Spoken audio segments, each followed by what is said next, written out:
ભાવનગર શહેરના સિદ્ધસર 25 વારિયામાં પ્રશાસનની મોટી drive. Gujarat housing બોર્ડના રહેણાંક મકાનોમાં હેતુફેર કરી ગેરકાયદેસર રહેતા મકાનો સામે કાર્યવાહી હાથ ધરવામાં આવે। હેતુફેર કરી ગેરકાયદેસર રહેણાંક હોય કે પછી રહેણાંક મકાનમાં ગેરકાયદેસર ધાર્મિક સ્થળ બનાવી દીધું હોય તેમજ ગેરકાયદેસર વીજ કનેક્શનનો ઉપયોગ કરી રહેતા હોય આ તમામ સામે કાર્યવાહી ચાલી રહી છે।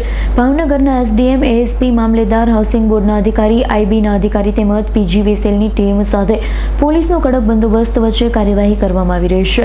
અધિકારીનું કહેવું છે 50થી વધારે રહેણાંક વસાહત એવી છે કે જ્યાં અમારા દ્વારા નોટિસ આપવામાં આવશે। સિદ્ધસર 25 વારિયા વિસ્તારમાં જે તે સમયે ગુજરાત હાઉસિંગ બોર્ડ દ્વારા નોન સેલેબલ મકાનો એલોટ કરવામાં આવેલા છે તે એલોટીને, અને અમારા ફિલ્ડ વિઝિટ દરમિયાન અને અમારા સૂત્રો પાસેથી એવું જાણવા મળ્યું કે આ જગ્યાએ અલગ અલગ લોકો એ હેતુફેર કરીને અથવા તો જે મકાનમાં બીજી પ્રવૃત્તિઓ કરીને કાર્યવાહી કરી રહ્યા છે। એટલે આજે એક combined cordon and search operation વિવિધ ડિપાર્ટમેન્ટ, પીજીવીસીએલ, પોલીસ ડિપાર્ટમેન્ટ, આરોગ્ય વિભાગ, ગુજરાત હાઉસિંગ બોર્ડ અને વહીવટીતંત્રની ટીમ દ્વારા એક કોર્ડન એન્ડ સર્ચ ઓપરેશનનું આયોજન કરવામાં આવેલું હતું।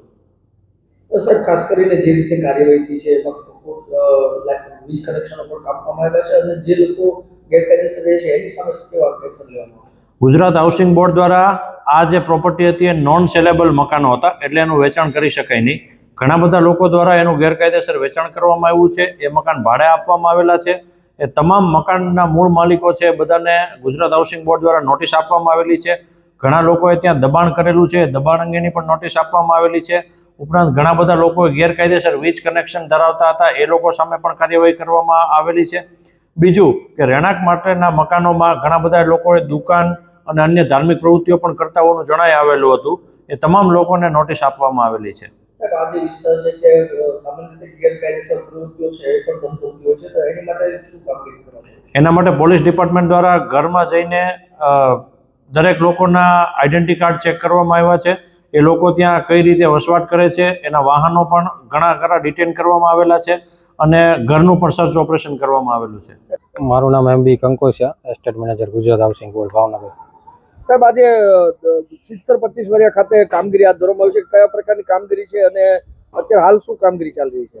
હાલ અત્યારે સર્વે કરીએ છીએ, કોને અધિકૃત બાંધકામ કર્યું છે, કોને આપતા બાકી છે, કોઈ ગેરકાયદેસર ચણતર કર્યું હોય તેનું સર્વે કરવાની કામગીરી ચાલુ છે। ખાસ કરીને કોઈ પરપ્રાંતિઓએ રહેતા હોવાને લઈને કોઈ સર્વે હાથ ધરવામાં આવ્યો છે? ના, એવું કોઈ હાલ અમારી જાણમાં નથી। હાલ શું અત્યારે કામગીરી કરી રહ્યા છો? હાલ અમે સર્વેની કામગીરી કર્યા છે કે આમાં કોણ વસવાટ કરી રહ્યું છે અને કોને મકાન ફાળવેલું છે। આમાં કોઈ ટીમોની રચના કરવામાં આવી છે? ના, અત્યારે કોઈ અમારા ધ્યાનમાં નથી। ઇરફાન સોલંકીનો રિપોર્ટ, S9 ન્યૂઝ, ભાવનગર।